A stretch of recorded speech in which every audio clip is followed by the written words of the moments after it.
Olá a todos, boa tarde e bem-vindos ao IDC Data Monetization and Management 2021.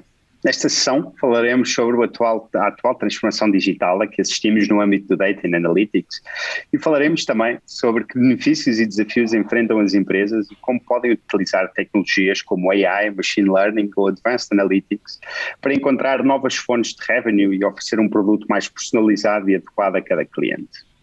Temos o prazer de poder contar hoje com o Gonçalo Abreu, da Alfred, e o António Reis, da Might, que nos vão ajudar a perceber qual é o atual estado da nação no que toca aos temas relacionados com Data Management e Monetization. E também o que está a ser feito na indústria e quais as principais tendências para os próximos anos. Antes de passarmos a uma introdução do tema, começo então por uma breve apresentação da Portugal Fintech, que assume aqui um papel de moderação neste painel, seguido de uma breve apresentação de cada uma das startups. De seguida, vamos trazer para a mesa um conjunto de temas que visam tocar em alguns pontos-chave relacionados com a temática de data, em que vamos ter a oportunidade de ouvir em primeira mão as opiniões e visões dos nossos convidados e como é que as startups podem ser um ponto catalisador para a transformação digital. Sem me querer alongar muito mais, avance então para a apresentação da Portugal Fintech. Portugal Fintech, se puderem agora passar para o primeiro slide, é uma associação non-profit cujo principal foco são efetivamente as startups, neste caso as fintechs.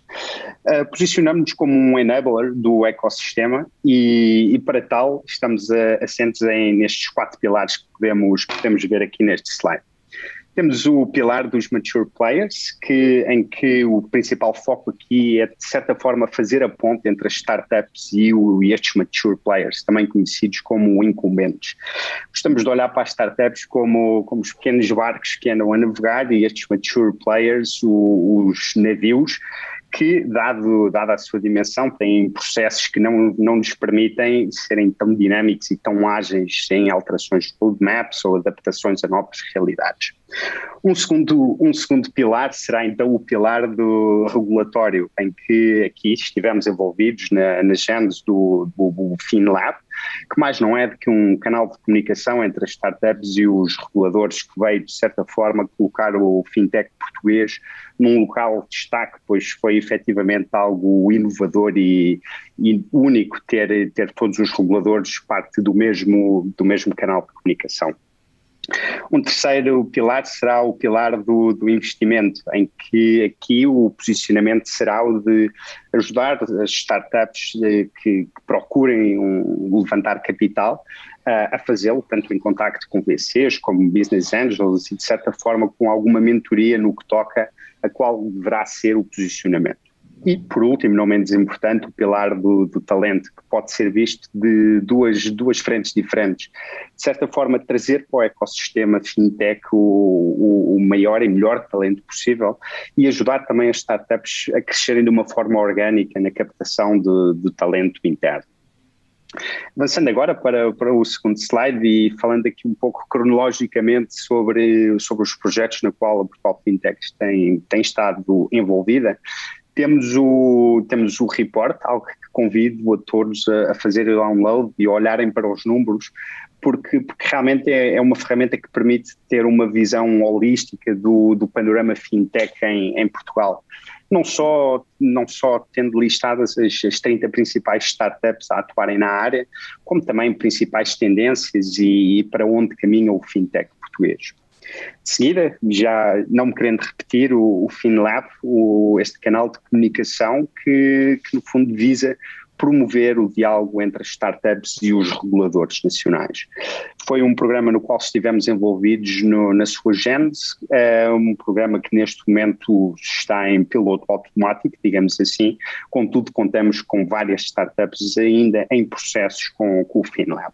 De seguida, passando para a House, a House no fundo nasce como uma necessidade de termos o ecossistema a trabalhar fisicamente do mesmo sítio, que o principal objetivo será a troca de sinergias que ocorrem dentro do ecossistema, pois temos no mesmo local todas as startups, temos toda a nossa rede de parcerias, de mentores e os próprios incumbentes, digamos assim, todos a trabalharem do mesmo sítio, que promove aqui esta troca troca de sinergias. E, por último, o projeto mais recente da Portugal Fintech será então a Fintech Solutions, que se apresenta aqui como uma consultora estratégica, cujo principal foco é efetivamente a aproximação das startups a estes mature players, de modo a que haja uma proximidade maior para a troca de sinergias e agilização de provas de conceito.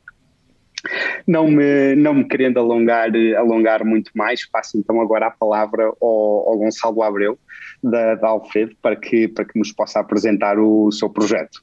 Gonçalo. Olá Eduardo e olá António, obrigado pelo convite, é sempre um prazer estar a falar aqui mais uma vez na IDC e também só tenho boas coisas a dizer de todas estas iniciativas da Fintech, da Fintech House, do FinLab. O Alfredo tem beneficiado bastante deste ecossistema, é um ecossistema relativamente recente e tem sido uma coisa relativamente fresca no panorama português e como tal, parabéns pelo trabalho. Eu sou o Gonçalo, sou um dos founders da Alfredo. Pedia para passarem o primeiro slide. Vamos apresentar um bocadinho o que é.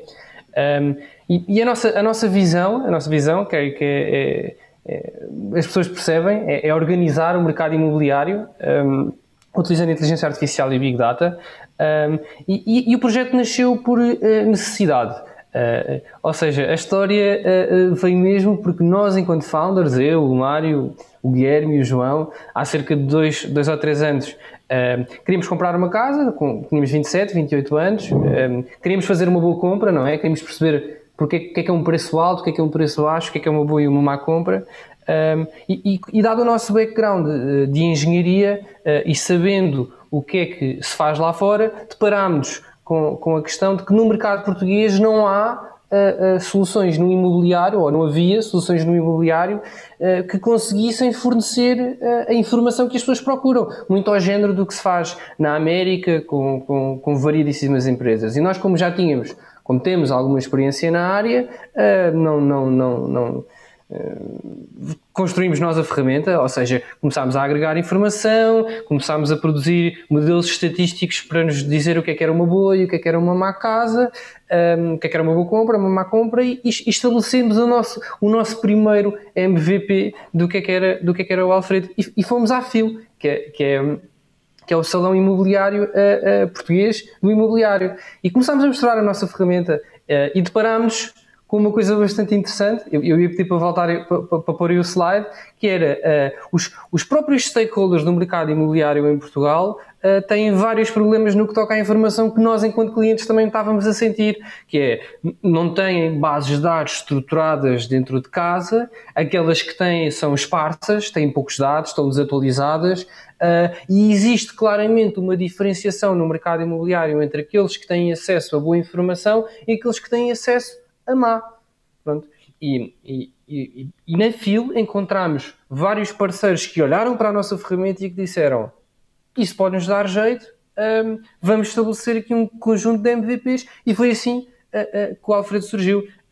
Portanto, nós conseguimos ver no próximo slide que o conjunto de ferramentas que nasceram desta interação permitem-nos servir estes vários clientes, estes vários stakeholders no mercado imobiliário, como através de uma monitorização em tempo real de tudo o que se passa no mercado, através de um sistema escalável que é capaz de lidar com qualquer tipo de dimensão de dados, tudo. O mercado português, ainda por cima, é relativamente pequeno para uma infraestrutura destas, e por cima destes dados conseguimos produzir, através de aprendizagem estatística, machine learning, automatizar aquilo que é automatizável. Ou seja, um avaliador imobiliário, um consultor imobiliário, quando usa uma ferramenta como o Alfredo, ele sabe que há um conjunto de trabalhos chatos, chamemos-lhe assim, aborrecidos, que ele não vai ter que fazer, nomeadamente na recolha da informação, no separar o trigo do joio, não é? A informação que não faz sentido daquela que faz sentido, e na produção de um conjunto de inteligência avançada, que diz, que oferece uma estimativa de quanto é que a casa vale, oferece o que é que são imóveis comparáveis, quais é que são os vários pontos de interesse que podem existir ou não, quem é que está a mediar aquele imóvel. Ou seja, oferecemos todo um conjunto de saco de inteligência por cima dos dados. E acima de tudo é esta a pequena história em 2 ou 3 minutos do que é que o Alfredo tem feito no mercado português. Gonçalo, obrigadíssimo aqui por esta descrição bastante sucinta e explicativa do qual é que é o vosso posicionamento e o produto, e é de facto interessante. António, pedia-te agora aqui se pudesse apresentar o teu projeto. Claro que sim, é um prazer. Pronto, antes de mais também obrigado, Eduardo, pelo convite, e também roubando um pouco das palavras ao Gonçalo, todo o apoio que temos tido da própria Fintech House tem sido super positivo.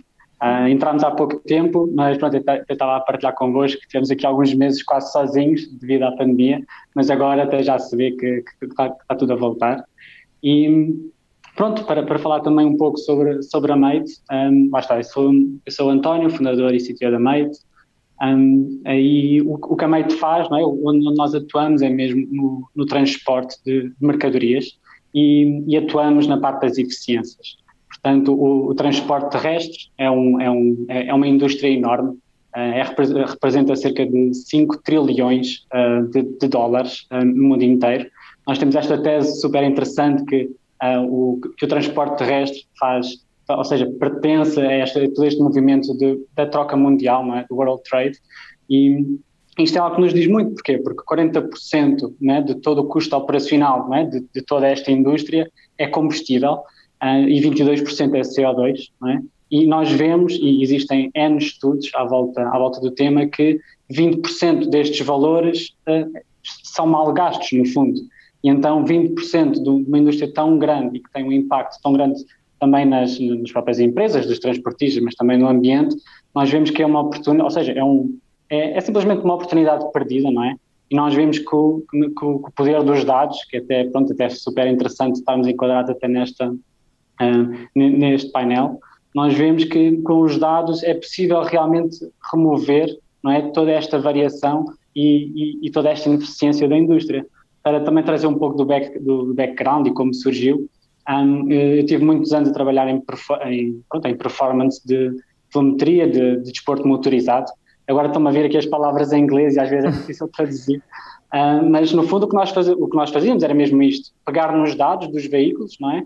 E tentar extrair a performance ao máximo para, no caso, ter a volta mais rápida, não é? E aqui é engraçado porque é exatamente a mesma metodologia, mas com o objetivo contrário, que é ser o mais ecológico possível, não é? E pronto, e também o propósito, digamos, acaba por ser também mais nobre, não é? E vemos que, lá está, com muitos dados, com muita algoritmia misturada, é possível sim trazer bastante competitividade a um setor que está bastante esmagado, não é? Pelas nossas necessidades, queremos entregas no dia a seguir, queremos muitas vezes devoluções gratuitas, não é? E então, no fim, quem está mais prejudicado acabam por ser mesmo os transportistas, têm margens super pequenas, e nós, pronto, ao conseguirmos de uma forma muito seamless, neste caso o nosso produto que acaba por ajudar o motorista a ter o máximo profit, não é? desta margem de performance, acabam eles próprios, né, os transportistas, por se aliviar e terem mais proveito da sua atividade. E pronto, claro que depois o impacto disto a nível mundial também é brutal, não é? Com as emissões também a baixar. Portanto, sim, sem dúvida é um prazer também outra vez estar aqui e estou ansioso por discutir as próximas perguntas. Excelente, António, obrigadíssimo, obrigado aos dois pela vossa apresentação, e realmente é curioso ver o impacto que os dados podem ter nos diferentes modelos de negócio. Agora, António, falavas nas otimizações de rota que se podem fazer, e eu recordo-me de há uns anos ter lido que a UPS nos Estados Unidos, de acordo com as suas análises dos dados, chegaram à conclusão que não fazia sentido virar para a esquerda. Portanto, eles nos Estados Unidos, mudando as rotas e virando apenas para a direita, obtiveram ganhos enormes, muito maiores daquilo que se estaria à espera de uma medida dessas. Portanto, é curioso. Isso é super interessante. Até, pronto, essa é é o tipo use case que nos dizem sempre que, pronto, como é que pequenas alterações alteram completamente a eficiência, e nesse caso até pode ser um bocado bizarro, mas isso deve-se que, pronto, pelo menos foi a explicação que ouvi, confesso que não fui mesmo à fonte verificar, mas dizem que nos Estados Unidos virar à direita nos cruzamentos não é necessário parar, é como se fosse uma sequência de passagem, então mesmo que esteja vermelho, pronto, o carro pode continuar, e isso é completamente comprovado com dados. A parte onde existe maior perda de energia é precisamente nas travagens e depois nas acelerações, e também é com base nisso que acabamos por incidir as nossas recomendações. Portanto, isso tem todo o sentido e é mesmo cientificamente comprovado.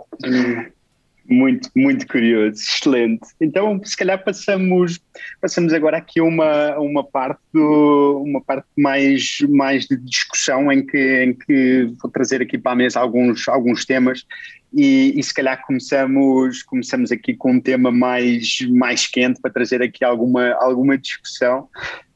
E aqui, se calhar, Gonçalo, começamos por ti. A minha pergunta vai no sentido de inteligência artificial e o machine learning.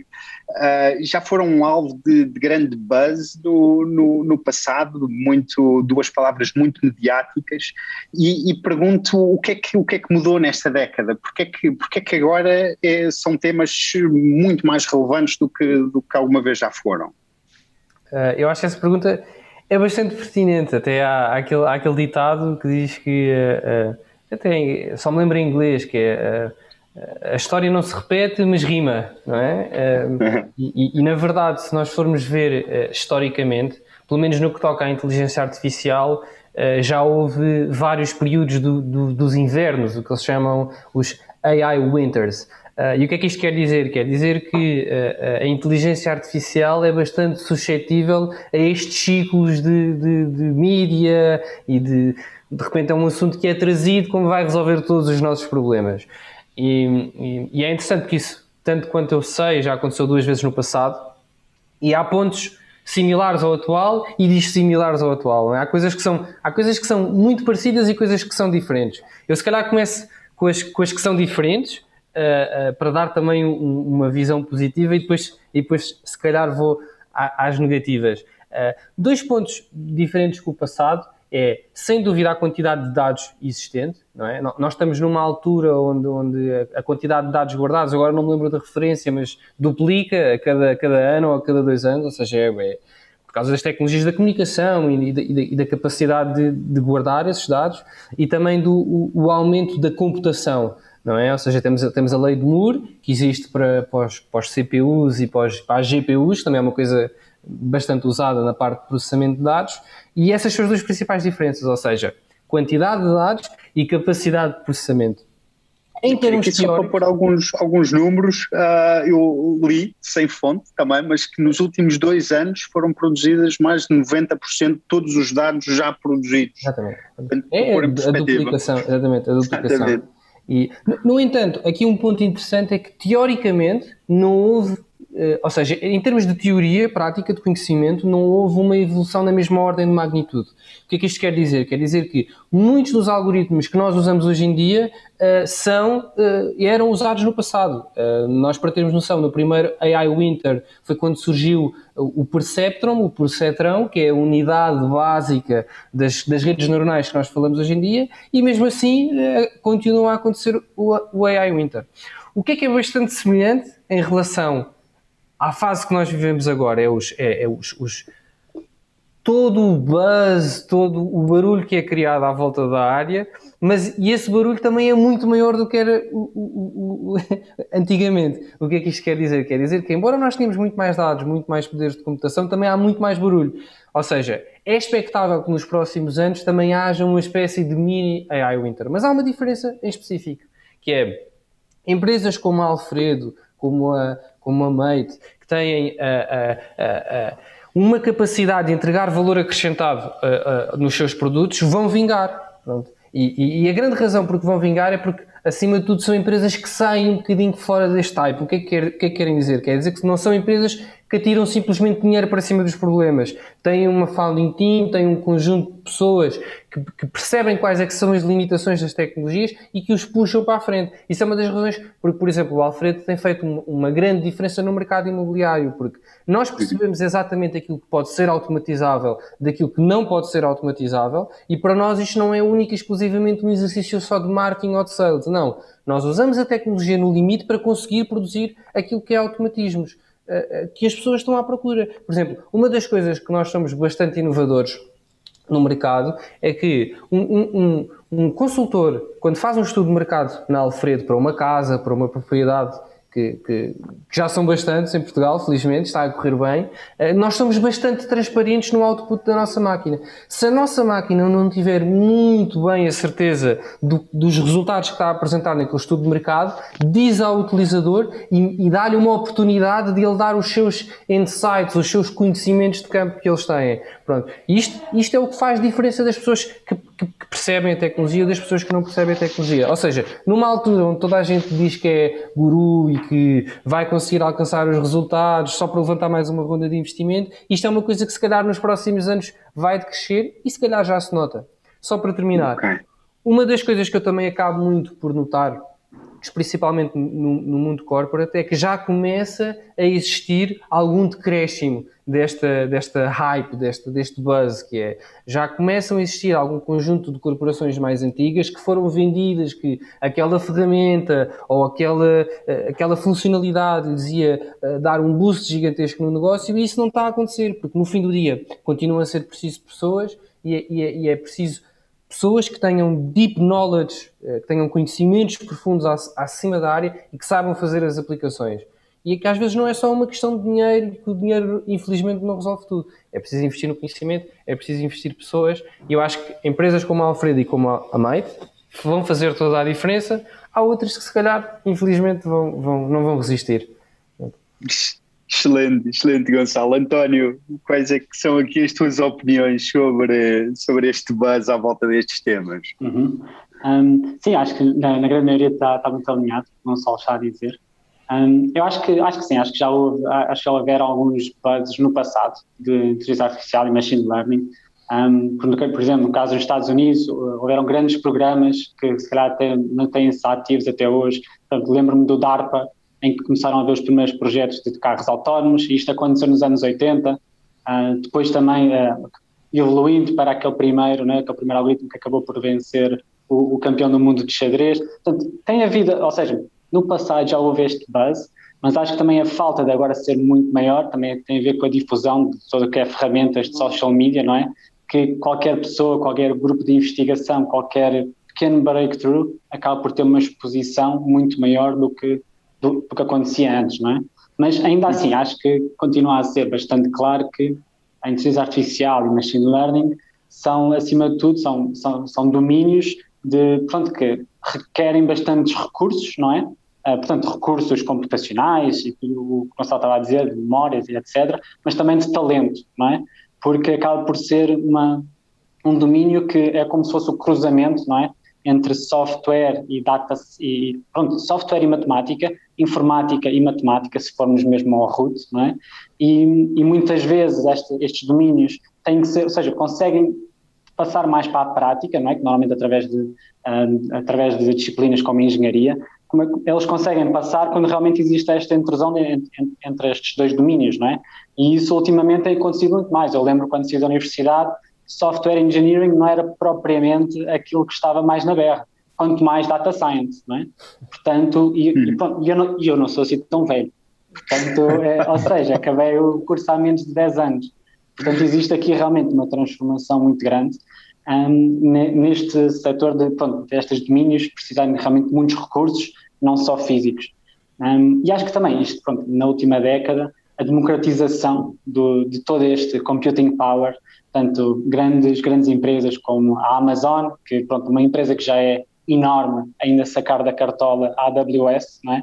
Que por si só quase que tem mais revenue que a própria Amazon. Por acaso não sei se chegou a ultrapassar o revenue que tinha, mas assim de repente todos os software engineers, todas as pessoas que gostavam até de matemática passam a ter todo o computing power à sua disposição, não é? Enquanto antes, tradicionalmente, eu até sei porque enquanto estava a fazer a tese, tínhamos que correr alguns modelos de simulação nos próprios computadores do departamento, não é? Isto agora está completamente ultrapassado, não é? Já não é preciso reservar computing power para fazer qualquer estudo, a correr qualquer análise, e rapidamente criamos estes automatismos que até o Gonçalo estava a mencionar. E pronto, acho que este sem dúvida foi outro ponto que trouxe, mas ainda assim, eu mantenho-me assim um pouco cauteloso, porque vejo que, apesar de estar realmente a progredir bastante, acho que a grande parte ainda do value proposition não é, das novas empresas, que se dizem muito AI e machine learning, se calhar não estão a usar assim tantos dados como dizem, e na verdade beneficiam destas ferramentas que tornam realmente o trabalho muito ágil, e esta iteração, estes MVPs realmente são muito rápidos, mas daí a usar AI na sua máxima força, que é usar, ou seja, uma quantidade absurda de dados para fazer statistical modeling, que nenhuma outra alternativa, nenhum outro modelo, algoritmo consegue fazer o match, porque não consegue lidar com tantos dados. E isto ainda continuamos aqui a alguns anos de distância a ser a prática, não é? Mas sem dúvida, quanto mais dataset, melhor.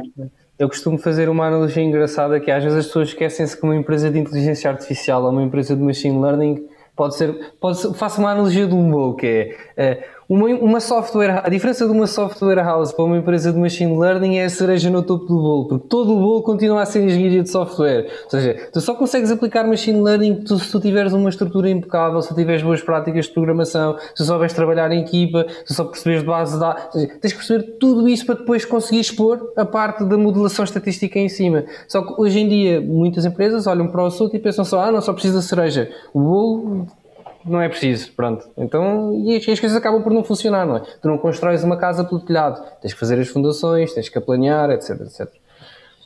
Ok, excelente. Agradeço imenso aos dois aqui estes inputs que realmente dão aqui uma visão, se calhar, digamos que mais real e crua do que é que se assiste hoje em dia aqui nestes mundos em que tanto falamos. E vou agora trazer aqui uma outra pergunta, se calhar mais focada aqui em Portugal e no ecossistema português. No que toca a data monetization, temos data monetization direta e indireta, e a minha pergunta vai mais no sentido do que é que se vê em Portugal, das empresas nacionais a fazerem neste sentido. Agora aqui, se calhar, António, começamos por ti. Ok. Pronto, realmente acho que é uma pergunta interessante. Acho que também é uma pergunta assim meio que não existe uma distinção completamente clara entre o que é direto e indireto, a data monetization. Se calhar até posso avançar um pouco as definições daquilo que eu acho, e se calhar, pronto, se vocês estiverem completamente fora, conseguimos aqui acertar, vamos continuar a discutir. Mas pronto, vejo muito o Direct Data Monetization, não é? Como a venda raw de dados, não é? E isto pressupõe que tens dados sobre entidades, sobre ações de utilizadores, de assets, não é? Físicos, portanto, tens informação, não é? Em grande escala, sobre algo, sobre alguma ação ou sobre algum bem, não é? E a parte do Indirect Data Monetization, eu vejo mais como pronto, eu até associo ao que é as tendências atuais de Data-Driven Business, não é? Que é tu usares os dados que geras no teu negócio para simplesmente iterá-lo, não é? E para torná-lo mais rentável, para crescer e isso tudo. Portanto, vejo aqui esta distinção, depois também queria saber a vossa opinião sobre se vem desta forma. Considerando isto, eu vejo que em Portugal, e pronto, especialmente para esta primeira parte do Direct Data Monetization, realmente é preciso ter um produto, não é? Que realmente ataque vários utilizadores, ou que consiga tocar em vários deles. Isto normalmente são grandes empresas de B2C, e em Portugal, pelo menos, é um bocadinho esta visão que eu tenho, e também confesso que sigo mais as startups. Na verdade, nunca trabalho numa empresa portuguesa, não é? Mas todas as startups que vejo, normalmente o que têm é mesmo um produto muito forte e que lá está, usam todos os dados que geram para suportar esse próprio negócio e lá está. Não conheço assim uma empresa especialmente forte que tenha uma base de utilizadores na ordem dos milhões, não é? Para que consiga então vender estes dados ponto a ponto. E então, pronto, eu falo mais nestes casos de sucesso, como Unbubble, Feedzai, Talkdesk, Outsystem, que realmente têm produtos B2B super fortes e que usam os seus dados que vão gerando, não é? Por isso é que é super importante definir o que é uma boa métrica para a própria empresa, o que são as métricas que fazem o drive, não é, ao crescimento. E aí sim, e aí vejo essa tendência cada vez a crescer mais e até acho que é isso que também ou seja, que será mais o caso, não é? Acho que cada vez é muito difícil gerar, especialmente em Portugal, que é um país pequenino, gerar um produto que da noite para o dia esteja no telemóvel de todas as pessoas, mas vejo sim startups portuguesas super fortes em B2B, porque entendem um negócio como ninguém e sim, depois já como são da nova leva, da nova geração, já usam os dados então para suportar o seu próprio crescimento. Excelente, António. Gonçalo, começo por te perguntar primeiro se estás alinhado com a definição do que é o direto versus o indireto. Então, aliás, eu ouvi a pergunta e estava a definir na minha cabeça e estava a chegar às mesmas definições com o António. E eu até acho que consigo construir por cima da visão do António. E aquilo que eu posso dizer é que eu acho que a monetização direta de dados em Portugal é uma miragem. Okay? E acho que é uma miragem por duas razões. Primeiro, por causa da lei europeia, que é super conservadora, quando comparada, por exemplo, com a lei dos Estados Unidos. Isto não é propriamente uma opinião minha, acho que é mais uma questão factual. O que leva a que tu só consigas fazer monetização direta de dados se fores uma grande corporação em que tenhas capacidade de aguentar com o impacto que vais sofrer por estares a fazer isso por causa da lei europeia, que eu acho que está a mudar ligeiramente. Sobra, portanto, a parte indireta, não é? Porquê é que tu também não podes ser direta? Porque tu para teres um mercado direto, tu também precisas ter um mercado estabelecido e eficiente. O que é que isto quer dizer? Quer dizer que tu, para venderes dados, tu precisas ter empresas que reconhecem o valor deles e que são capazes de aplicar inteligência e extrair insights, informação, fazer algo sobre esses dados diretos. E isso não há esse mercado em Portugal, não há essas empresas. É um mercado muito secular e na Europa também há pouco. Na América há bastante, cá há relativamente pouco. Sobra o indireto. O que é o indireto? O indireto é tu teres uma empresa que tens um conjunto de dados, que consegue aplicar inteligência em cima deles e que vendes um produto de valor acrescentado end-to-end, não é? Completamente vertical. E isso, o Alfredo é um exemplo disso, a Maite creio que também será, mas pronto, para dar o nosso caso em específico, nós temos acesso a um conjunto de fontes de informação bastante disperso, nós centralizamos isso tudo numa base, mas depois construímos produtos de inteligência por cima dele. E são esses produtos de inteligência que nós vendemos. Seja os estudos de mercado, seja a prospecção unificada, seja a geração de leads, mas nunca existe essa comercialização direta de dados, até porque, sinceramente, eu acho que não há compradores, muito menos em Portugal. Exato. Eu até reforçava aqui, ou seja, também com a perspectiva que fomos vendo com a Mate, que esta indústria tão velha, não é? Que existiu desde sempre, que é o transporte terrestre, vemos que não existem assim tantas empresas que são profissionais. E acho que acho que esta tendência se calhar estende-se também um pouco para outras indústrias, em que realmente existem uns big players, não é? E no transporte terrestre também existem, mas depois também acabam por existir muitas empresas, pequenos negócios, não é? Os chamados, não é? As PMEs, e que se calhar estas empresas não são assim tão profissionais e ao não ser também têm muito pouca educação do que é que os dados podem trazer. Ora, se estamos a mostrar então uma API, por exemplo, disponibiliza estes dados, quando as pessoas se calhar ainda têm dificuldade em mexer no Excel ou trabalhar um Excel para optimizar a sua própria empresa, então estamos aqui a falar de realidades completamente distintas, não é? Falando mais em concreto no transporte terrestre, todas as empresas com que nós falamos, e isso também acaba por ser a nossa proposta de valor, não é? É que elas completamente subestimam as capacidades que os dados, os seus próprios veículos trazem, não é? E os dados que esses veículos próprios trazem, não é? No próprio planeamento, e como é que podem melhorar as suas margens. Portanto, isto é algo, e isto é verdade, seja para os players profissionais, os maiores deles, e desde os maiores aos mais pequenos. Portanto, isto é algo que, lá está, acaba por acrescentar esta dificuldade da venda direta e que, pronto, acho que acaba por traduzir a tendência em Portugal. Ok, claro, sim, obrigado aos dois. Aqui, Gonçalo, falaste aqui num ponto muito relevante que é o GDPR e o impacto que isto pode ter no fundo em transformar estas fontes de dados em receitas diretas, que acaba por ser aqui um obstáculo que não se vê nos Estados Unidos. Mas ficamos então aqui com a clara noção de que, pelo menos no ecossistema português e eventualmente, desculpa. Eduardo, só para te acrescentar, eu acho que o GDPR é um bom exemplo de como a Europa está a caminhar para a frente e não para trás, porque o GDPR sim. Vem definir o que é que tu podes e o que é que tu não podes fazer. Antigamente era nada, não podias fazer nada. Claro, pronto, exatamente.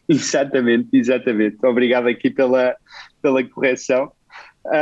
E agora, Gonçalo, vou continuar aqui contigo, se calhar, a perguntar-te quais é que são aqui os principais desafios e, no fundo, quais é que devem ser as prioridades para uma empresa que queira desenvolver a sua própria estratégia de data monetization. E aqui, se calhar, tu já falaste aqui em situações anteriores de temas como os dados estarem espalhados por diferentes fontes. Temos o IoT, que traz aqui também uma fonte de dados muito, muito grande, e a própria qualidade dos dados. Portanto, perguntava-te quais é que são os principais desafios que vês na adoção destas estratégias. Acho que vou voltar a um ponto que disse antigamente, que é, acho que o principal problema é ter as pessoas certas. O que é que eu quero dizer? Às vezes existe muito aquela ótica, eu pelo menos noto isso no dia-a-dia, de que qualquer pessoa é capaz de desenhar, delinear uma estratégia de dados de qualquer... que não há uma limitação de conhecimento para as pessoas fazerem isso. Não, para tu desenhares uma estratégia de dados, há um conjunto de coisas que tu tens que estudar. Tu tens que estudar o que é que são dados, o que é que são metadados, o que é que são algoritmos, o que é possível fazer, o que é que não é possível fazer, quais é que são as barreiras legais. E às vezes dá-me um bocado a sensação que as coisas são muito feitas. É uma expressão que eu até uso do navegar à vista, que é, nós temos aqui estes dados, nós vamos montar aqui esta base de dados, vamos agarrar nesta equipa, vamos montar aqui umas coisas às três pancadas e isto vai funcionar. Isto não funciona. E vou dar um conselho propriamente a quem está mais do lado corporate, porque normalmente nas startups isto não acontece tanto. Nas startups há uma filtração muito maior das pessoas que tentam executar este género de estratégias. Que é, se vocês são corporates e estão à procura de ter uma estratégia deste género, procurem alguém com experiência, procurem alguém com conhecimento profundo, chamado deep knowledge em inglês, alguém que já tenha um track record de pensar nestes assuntos, desenvolver estes produtos, porque não é uma questão linear. Fazer uma estratégia de monetização de dados, há vários challenges legais, técnicos e de conhecimento, e é preciso pessoas que consigam perceber todas essas arestas. Senão, o que vai acontecer é mais uma vez, o AI Winter. Alguém promete que aquela ferramenta é fantástica, a cloud resolve tudo, passaram-se 2 ou 3 anos, fez-se um budget de $500 mil ou de 600 ou 700 mil euros, não funciona nada no fim, as pessoas se descredibilizam e mais atrasada a indústria e as áreas portuguesas ficam. Portugal é muito forte, há universidades muito fortes em machine learning e aprendizagem automática, há muitas pessoas, há muitos portugueses a trabalhar em remote para empresas estrangeiras, a ganharem ordenados de 3 mil, 4 mil, 5 mil euros, 6 mil euros limpos. Nós podemos usá-los cá. É só uma questão de perceber o que é que os move, perceber o que é que os incentiva, dar-lhes margem de manobra para eles fazerem aquilo que eles sabem. E se calhar perceber que quando uma coisa parece demasiado fácil, se calhar é porque não vai funcionar. Exatamente. Obrigado, Gonçalo. António. Sim, até achava que o Gonçalo já tinha respondido aqui alguns destes tópicos na pergunta anterior, mas eu acho que vejo mesmo que, para já, acho que a monetização de data acaba por estar muito overlapped com a monetização de um produto, não é? Porque acho que não é diferente, e isso é um problema que todas as startups têm. Se calhar é aquela pergunta de $1 milhão, que é como é que vamos, não é, fazer o churn, não é? Como é que vamos vender algo aos nossos clientes com base no valor que entregamos, não é? E é sempre esta product market fit que andamos sempre atrás. E acho que neste caso não há de ser muito diferente. Portanto, digo que a prioridade acaba por ser entre escolher, portanto, qual é que é a estratégia de data monetization, entre escolher se devemos ter um direct data approach ou um indirect, portanto passa muito por perceber então com o que é que temos à frente, qual é que é o valor que nós entregamos. E acho que rapidamente rapidamente ou vamos por um lado ou por outro, porque pronto, acho que tem muito a ver com a própria dinâmica do nosso produto, não é? E de quem é que afeta. Depois, pronto, acho que depois nos desafios de direto e indireto, acho que sem dúvida que um desafio para ter um Direct Data Monetization acaba por ser, lá está o que o Gonçalo mencionava, que é esta entrada no mercado. O mercado tem que estar muito, muito acostumado, não é? A interagir com todos estes dados que nós estamos a vender, e depois também acaba por ser muito competição, não é? Porque se estamos neste tipo de estratégia, então quer dizer que estamos potencialmente com acesso a muitos milhões de utilizadores, por exemplo. E provavelmente, isso é muito provável que tenhamos aqui outra grande tecnológica, não é? Também no mesmo espaço, e pronto, e normalmente empresas, por exemplo, dos Estados Unidos, por todas as coisas que também o Gonçalo mencionava, de GDPR, mas também acesso a fundos, acabam por ser N vezes superior àquilo que nós temos disponível aqui na Europa. Portanto, em termos de challenges, acho que diria esses, do lado indireto, do lado direto, aliás. Do lado indireto, também passava por isto que eu estava a dizer, que é este acesso à R&D, não é? E esta competitividade, talvez agora no lado das empresas, mas do lado de talento humano, porque facilmente, pronto, lá está, as nossas universidades são super boas, facilmente uma pessoa que acaba uma engenharia informática, no meu caso teria engenharia mecânica, mas facilmente arranja trabalho muito mais competitivo em países à volta, não é? Também na Europa e na Europa Central, e pronto, mas depois mais concreto é implementar talvez estas estratégias de Indirect Data Monetization, diria que é também encontrar estas, não é? Neste pool de dados que nós geramos, não é? Que pode ser enorme. No nosso caso, nós chegamos a recolher cerca de 5 milhões de data points por semana de todos os veículos. Então, encontrar qual é que é a informação, não é? Quais é que são os dados que realmente importam e que trazem o negócio para a frente, também pode ser uma tarefa difícil e que, sem dúvida, acho que resolver isto depois acaba também por trazer sucesso mais à frente, não é? António, só para reforçar aqui um bocadinho o ponto que tu disseste, eu acho que às vezes nem é uma questão de falta de dinheiro, acho que é mesmo a maneira como nós às vezes pensamos em investir nas coisas. Eu noto que há demasiadas... Há muito dinheiro em Portugal que às vezes é investido em startups estrangeiras e que pode ser investido cá e cá há provas dadas e por exemplo, tens empresas como a Alfredo que procuraram investimento, ninguém lhes quis dar investimento a não ser com propostas irrisíveis de investimento, coisas completamente fora do standard do que seria um investimento normal, e porque parece que as pessoas não querem correr risco, e depois chegas a situações em que, por exemplo, a Alfredo que está na situação que está, em que já querem dar investimento e nós propriamente não precisamos, porque já passámos a barreira de Fermi, diga-se assim, já temos uma faturação, já temos um produto acrescentado e vemos estes investidores, alguns investidores a investirem em projetos paralelos e uma pessoa às vezes até fica um bocado baralhada porque não entende, tipo, como é que há um conjunto de pessoas que demonstra tanta capacidade técnica, demonstra produtos funcionais e coisa do outro lado, e depois parece que não dá para convencer o teu próprio mercado a correr o risco em ti e que vai correr os riscos lá fora com avaliações maiores que não dá cá em casa. E às vezes é um bocado... Eu acho que nesse ponto também, ou seja, concordo, em certa parte, mas o tamanho do próprio país acaba por interessar muito, não é? Porque claro, somos um país com, pronto, temos, acho que agora até um bocado também fora de scope, também detalhar qual é que é a nossa estrutura económica e os setores que são mais predominantes, mas, por exemplo, no caso do transporte terrestre, para nós acaba por ser um passo muito evidente estar, por exemplo, não ficar a investir muito tempo em Portugal e ir para países como a Alemanha, porque, por exemplo, no norte da Alemanha, ali num raio de 50 a 100 km, temos um mercado de 2 bilhões. Portanto, ou seja, e estamos ali a falar de, ok, andas pela rua fora e se calhar tens volume de trabalho para 2 anos.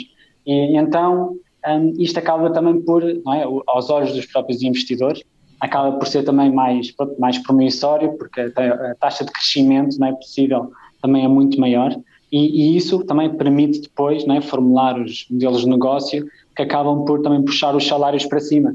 Portanto, eu de certa forma entendo que não se pode pagar os mesmos valores em termos de posições como se paga no exterior, porque a própria procura interna, não é? Que também no fundo é isso que acaba por fornecer também o país, também não consegue acompanhar.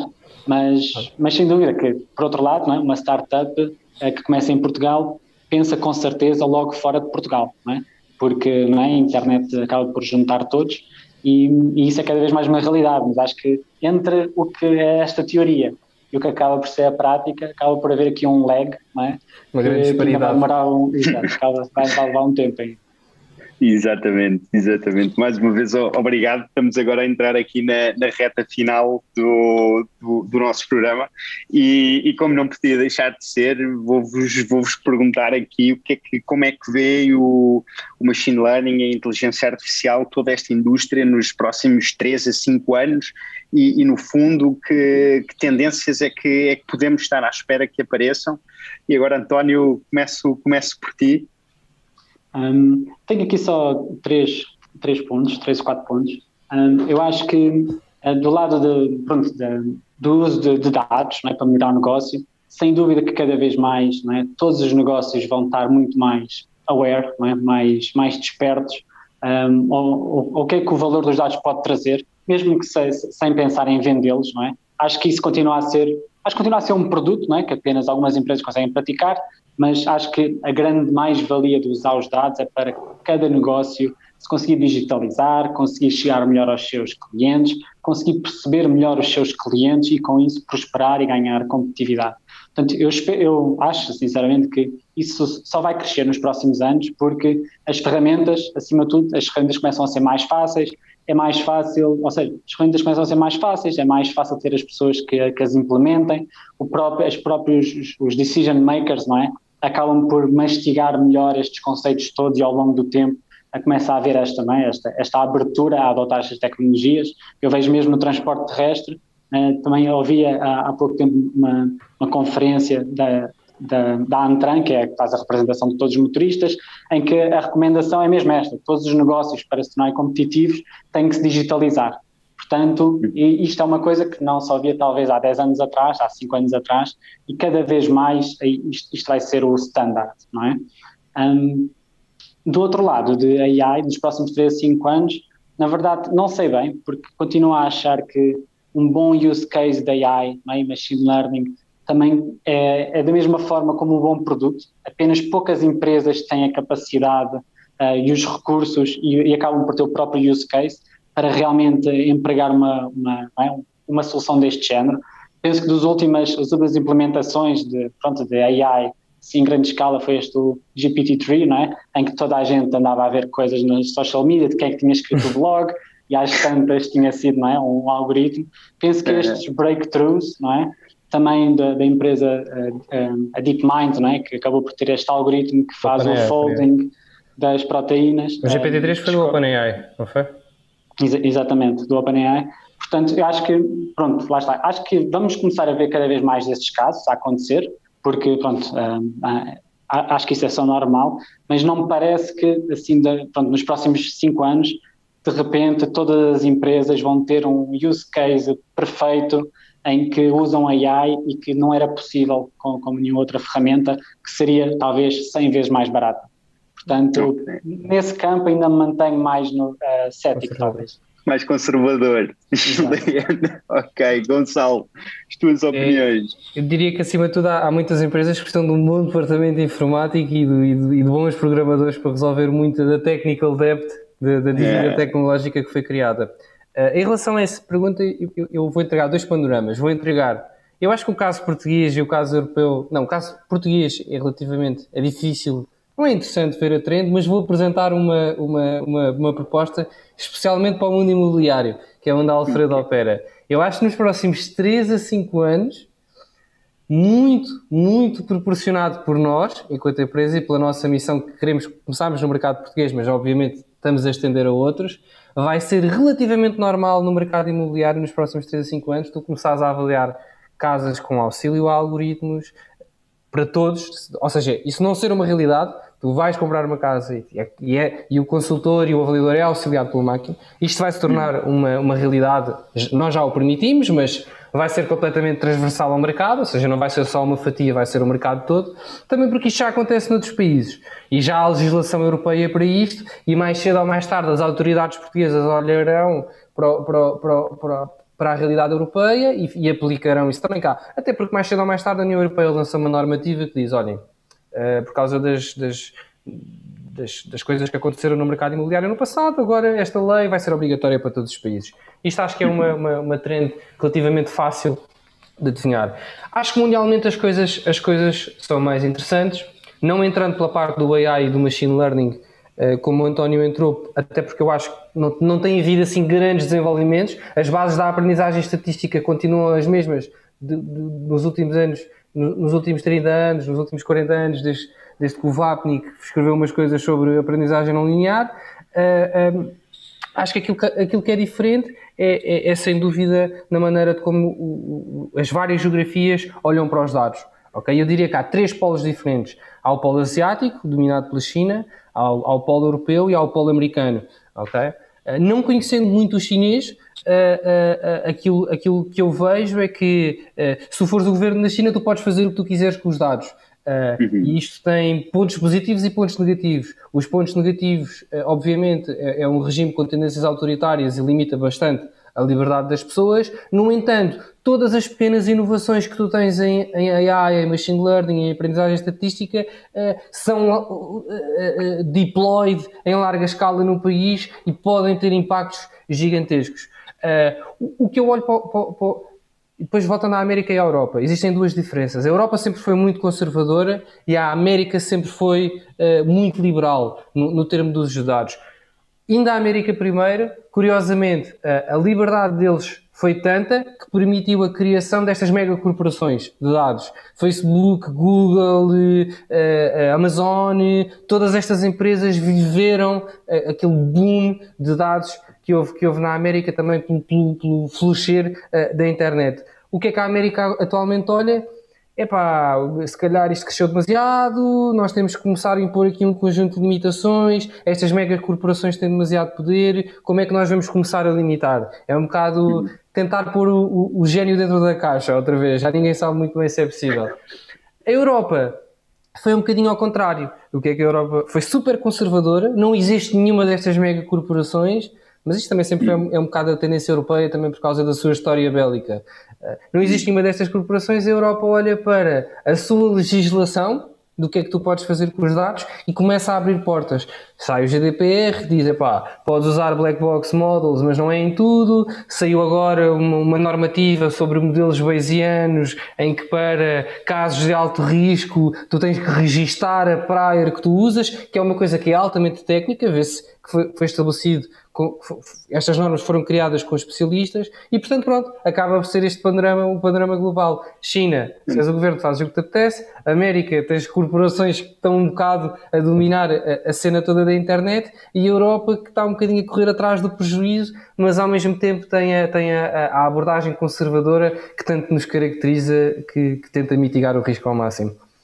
Claro, excelente. Quero agradecer aos dois, Gonçalo e António, e à IDC pela participação neste painel. Foi um gosto contar com vocês e foi realmente interessante discutir estes temas e perceber as vossas visões e opiniões que discutimos aqui. Infelizmente o nosso tempo chegou aqui ao fim e damos por terminada a sessão para o IDC Data Monetization and Management 2021. Portanto, uma nota de agradecimento a todos e foi um gosto. Obrigado. Tchau. Obrigado.